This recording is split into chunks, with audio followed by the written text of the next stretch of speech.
Grace and peace to you. This is yours truly, Bishop Bowser, coming at you once again. And of course, this is the Bowser Report. Remember to like and to comment to get the algorithms going. And so today I just wanted to briefly talk to you about this individual by the name of Norman Gyamfi, I think you pronounce his name. He's one of the, producers or director or whatever title he has in running the Maverick Group. And he did an interview with Isaac Curry. And when I first listened to the interview, I didn't think nothing much of it as far as like what they were talking about, because I'm not really into that gospel industry type thing. But as I was listening to it, there were some points he made and things like that, but I was more so gleaning from what he was saying from a business aspect and things like that. When I finished listening to it, it didn't mean anything to me as far as, convicted me, hey, this is wrong, this is evil, this is wicked, or the gospel industry is all messed up and things like that. I didn't really, none of that resonated with me. But then when I started seeing reports and seeing people speak and talk and things like that about it, and the first time someone had brought it up, and hey, people having the issue with it, the only thing I said, and I mentioned this to my wife, the only thing that I said before I even heard any other reporting on this was that, yeah, I listened to him. He just seemed a little arrogant and everything seems to be about money with him. But he was speaking from a business perspective, even though he talked about God and God, leading him and things like that.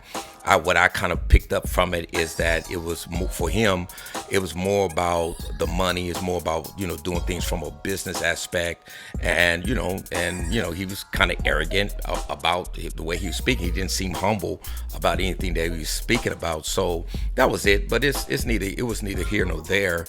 But as I began to listen to others, YouTubers, reporting and talk about it, one of the things I thought about, because I did think about this when he was going through the interview with Isaac Curry, is that he said he was Ghanaian, from Ghana. Or I guess his roots in Ghana. From what I understand, he was raised in Georgia, but his parents are Ghana. He's Ghana, and he got some other family members that's from Ghana, things like that. And so that did catch my eye, because I was like, oh, he's not Black American, right? So when we say we're Black American, you have a couple of movements out there. One is FBA, Foundation of Black Americans, and the other is ADOS, American Descendants of Slaveries. And I'm with both groups, as far as where they're coming from as reparations and pushing for benefits for Black Americans, because we help build the country, right? So I'm really down with all of that. I was with ADOS, but when Tariq Nasheed split off and became FBA and ADOS, I kind of stepped back and like, okay, I'll watch you all and I'll support whoever I can in whatever arena or lane that you all are in and fighting for our causes and our issues. So that's the way it was with me. So I always kept a close eye on FBA and ADOS.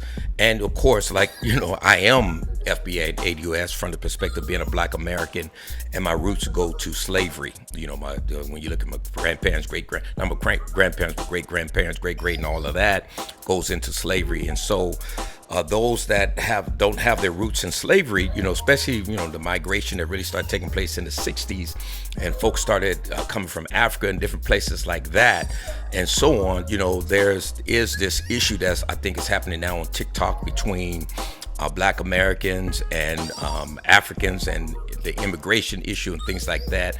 I'm really not into all of that per se. I love everybody and things, but one thing I do notice, and I did want to share with you here, is that when Norman said he was Ghanaian, and then I kind of saw how he was trying to down our culture, the Black culture right here in America, by saying, both my parents were doctors and I don't know nothing about the streets, and I didn't grow up on food stamps and all these other kind of things. It seemed like he's more, I heard somebody say black on outside and white on the inside. No, he's African, he's Ghana, and that's the way they think. They look down on people from African descent, or I should say Black American descent, as far as our having our roots in slavery, they have a tendency to come here and look down on us and put us down and so on. And I think he has that arrogant kind of attitude, uppity kind of spirit, where he kind of think that he's better than us, right? And that's why he probably support Trump, right? Because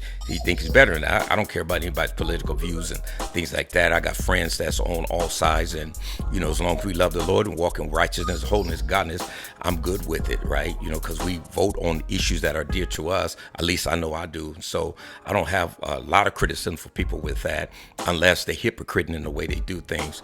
But the point I wanted to make about this individual, Norman Gyamfi, or whatever his name is I think one of the things that people may be missing with all of this is that, he's not Black American. So that's why he's kind of like putting down our culture from the perspective of the way he was talking about, growing up. Hey, I didn't grow up this way, I didn't grow up that way, and so on and so forth.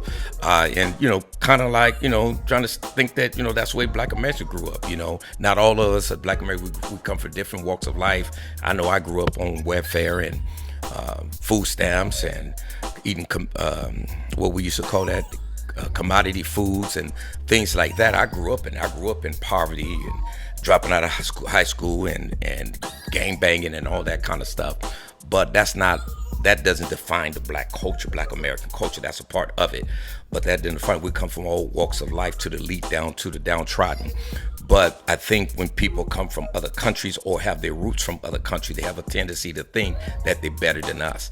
And that's where I saw his arrogance at, right? And maybe that's what exposed him.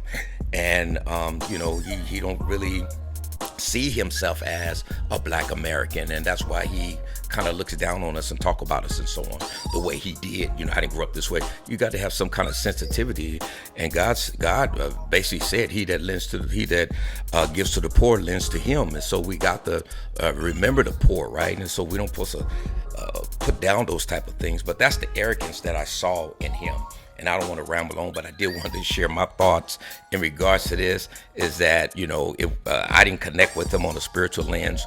I was mostly looking at it from a business perspective, but the things that really caught my eye is that he was Ghanaian, if I'm saying that right, from Ghana, or have his roots in Ghana, and that's the way he's going to think. And, and that's why, he can talk about the gospel and praise and worship and white people versus Black people and all of that, because he favors the white side and not the Black side, and it's because of where his roots are, right?